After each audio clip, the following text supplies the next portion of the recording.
Good morning, student. Welcome to CR International School online study system +2 commerce class. हमारा जो lesson है वो unit 4 planning चल रही है, जिसका टॉपिक हम कर रहे थे टाइप ऑफ प्लान क्या है। टाइप ऑफ प्लान में हमने पढ़ा था स्टैंडिंग और सिंगल यूज प्लान क्या है। स्टैंडिंग प्लान में ही हम पढ़ रहे थे ऑब्जेक्टिव और स्ट्रेटेजी। अब हम आगे पढ़ेंगे ऑब्जेक्टिव स्ट्रेटेजी में क्या अंतर है। ऑब्जेक्टिव स्ट्रेटेजी में बता ही चुकी हूँ, अब इसके अंतर की ओर चलते हैं। सिंपल ही है अंतर। ऑब्जेक्टिव स्ट्रेटेजी जब भी कोई डिफरेंस आता है, फर्स्ट ऑफ ऑल डिफरेंस हम मीनिंग से लेकर चलेंगे। ऑब्जेक्टिव क्या है? प्लानिंग की ही किसके लिए जा रहे हैं? ऑब्जेक्टिव को प्राप्त करने के लिए। जब तक कोई ऑब्जेक्टिव नहीं होगा, प्लानिंग ही नहीं होगी। तो ऑब्जेक्टिव वह एंड पॉइंट है जिसके लिए ही सारी एक्टिविटी की जाती है।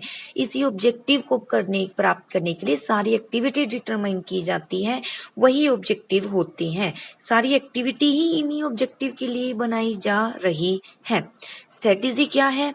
स्ट्रेटेजी वह कॉम्प्रिहेंसिव प्लान है, वह व्यापक प्लान है जो किस लिए बनाए गए हैं, ताकि ये ऑब्जेक्टिव प्राप्त किए जा सके। और स्ट्रेटेजी में मैंने बताया था, स्ट्रेटेजी में ध्यान देने वाली बात ये है, जब भी स्ट्रेटेजी आता है तो इट मीन स्ट्रेटेजी यानी कुछ योजना बना रहे हैं, किसको ध्यान में रखते हुए? बाहरी वातावरण को ध्यान में रखकर जब बना रहे हैं कोई योजना, यानी टाइप ऑफ प्लान का एक पार्ट बन रहा है, वो स्ट्रेटेजी कहलाया जाता है। ठीक है, अब आता है मेन एलिमेंट क्या है ऑब्जेक्टिव का। ऑब्जेक्टिव कैसे होनी चाहिए? मेजरेबल होनी चाहिए, ताकि एक लिमिटेड टाइम में उसको प्राप्त कर सके, निर्धारित समय में। स्ट्रेटेजी क्या है? Business environment need to be taken into consideration whenever a strategy is formulated। जब भी स्ट्रेटेजी बनाई जाती है तो बिजनेस एनवायरनमेंट को ध्यान में रखा जाता है।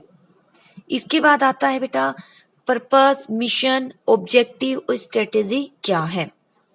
पर्पस, मिशन, ऑब्जेक्टिव मैं बता ही चुकी थी आपको क्लास में। चलिए फिर देखते हैं पर्पस क्या है। सिमिलर ऑर्गेनाइजेशन का पर्पस सिमिलर होता है। जैसे स्कूल है, स्कूल का पर्पस क्या है? एजुकेशन देना। हॉस्पिटल का क्या हो सकता है? पेशेंट को ट्रीट करना है, उसको अच्छी फैसिलिटी प्रोवाइड करके उस पेशेंट को उसकी बीमारी से छुटकारा देना है, उसको स्वस्थ बनाना है। यही एक हॉस्पिटल का क्या होता है? पहला पर्पस होता है। तो सिमिलर ऑर्गेनाइजेशन का सेम ही क्या होता है?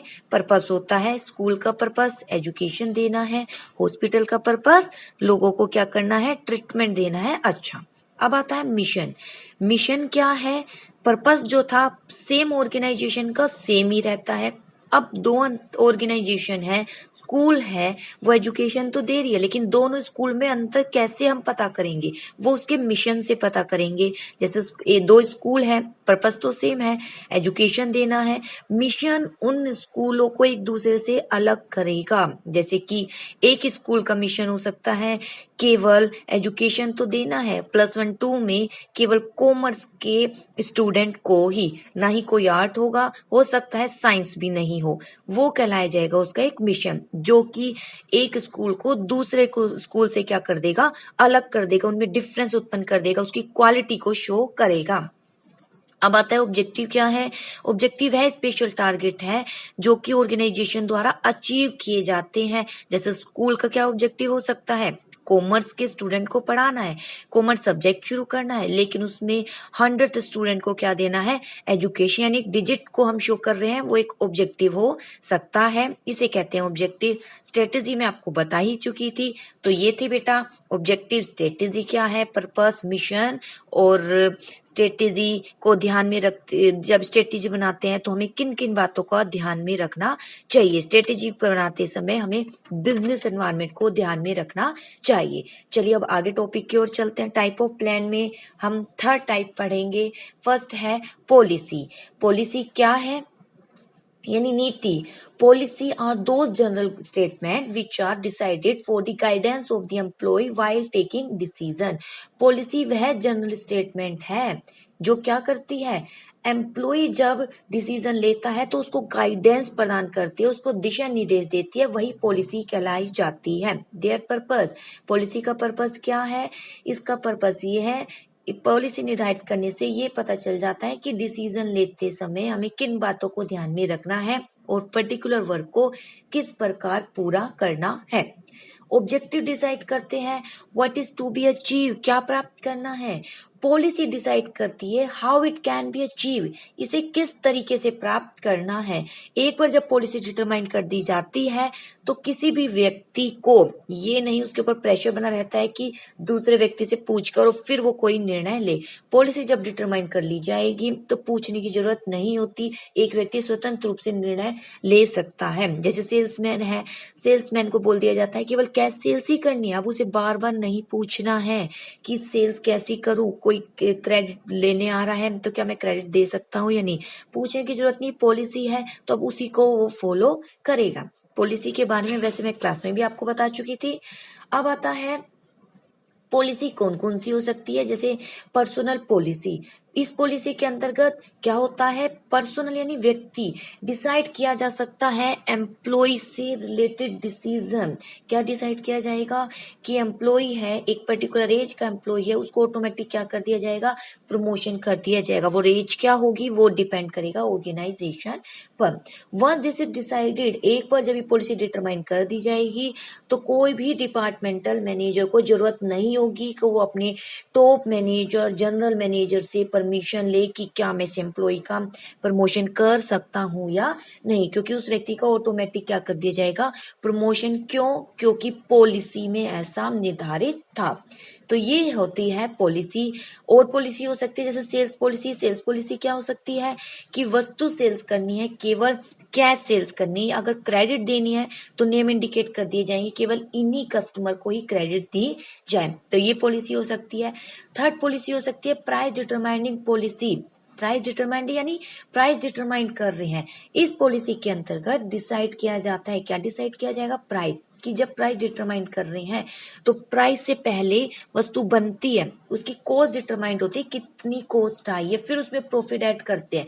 अब पॉलिसी हो सकती है कि कितना % उसमें प्रॉफिट ऐड करना है।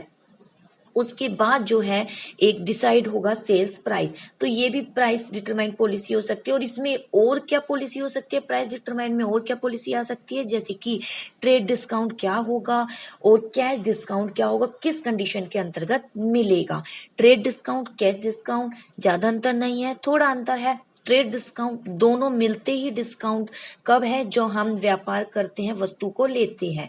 ट्रेड डिस्काउंट सभी व्यक्ति को मिलता है जो बड़ी मात्रा में वस्तु को ले रहा है, यानी ट्रेड कर रहा है, व्यापार कर रहा है, तो ट्रेड डिस्काउंट उसको मिलेगा। जब एक व्यापारी ट्रेड तो कर रहा है लेकिन कैश पेमेंट कर देता है एक सर्टेन टाइम में, एक लिमिट में, तो उसे कैश डिस्काउंट भी मिल जाता है।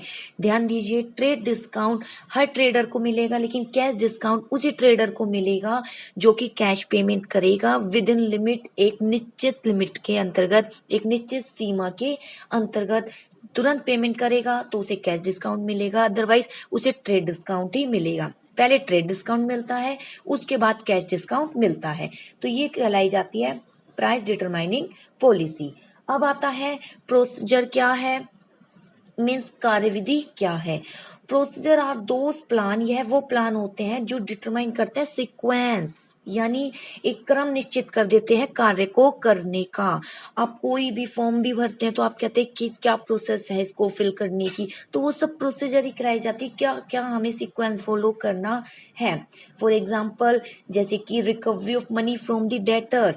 डेटर आपको पता ही होगा, आप अकाउंट में पढ़ते हैं, जिसने मनी ली है, अब उससे हम मनी लेना चाहते हैं तो क्या क्या हमें कार्यविधि अपनानी पड़ेगी।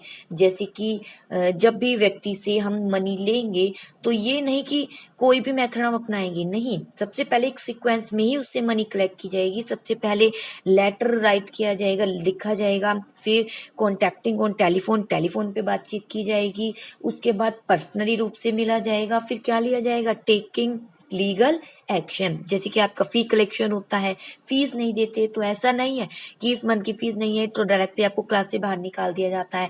पहले आपके पास एक स्लिप आती है, उसके बाद आपके पेरेंट्स के पास कॉल किया जाता है, पर्सनली रूप से मीटिंग भी हो सकती है अगर जरूरी हो, वरना फिर लीगल एक्शन तो बस आपके अनुसार देखा जाए तो आपको ज्यादा आपकी फीस हो जाती है, आपको क्लास से बाहर निकाल दिया जाता है। यही प्रोसीजर कहलाए जाते हैं। अब जैसे कि यहाँ पर हम देखते हैं मनी को रिकवर कर रहे हैं तो लेटर लिखते हैं, टेलीफोन पर कांटेक्ट करते हैं, पर्सनली मिलते हैं, लीगल एक्शन लेते हैं। अब इसी में procedure of collection money from all the debtor. This is different between policy and procedure.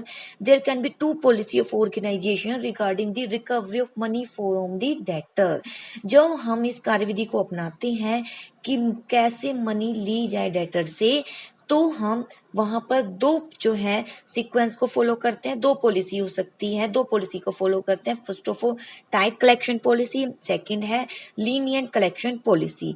Tight collection policy क्या है, नेम से इंडिकेट है. फर्स्ट पॉलिसी में क्या किया जाता है, एफर्ट लगाए जाते हैं कि मनी जो है डेटर से कैसे की जाए कलेक्ट, काफी सख्त रवैया अपनाकर. लीनियंट कलेक्शन पॉलिसी में क्या किया जाता है, व्यक्ति को टाइम दिया जाता है, नम तरीके से पेश किया आते हैं उसके साथ, उसको प्रॉपर टाइम दिया जाता है कि वो क्या कर सकता है, निर्धारित समय में कलेक्शन करके हमें पेमेंट कर सकता है, उसे कुछ टाइम दे दिया जाता है, तो वो लीनियंट कलेक्शन पॉलिसी कहलाई जाती है. तो ये कहलाए जाते हैं प्रोसीजर, यानी वो स्टेप जो हमें हेल्प करते हैं मनी को कलेक्ट करने में, या एक सीक्वेंस डिटरमाइन कर देते हैं जिसके आधार पर हम अपने ऑब्जेक्टिव को क्या कर सकते हैं, प्राप्त कर सकते हैं. ओके बेटा, इसी के साथ आज का टॉपिक मैं ये फिनिश करती हूँ. अब नेक्स्ट ऑडियो मिलते हैं अपने एक नए टॉपिक के साथ, मेथड और रूल. Thank you.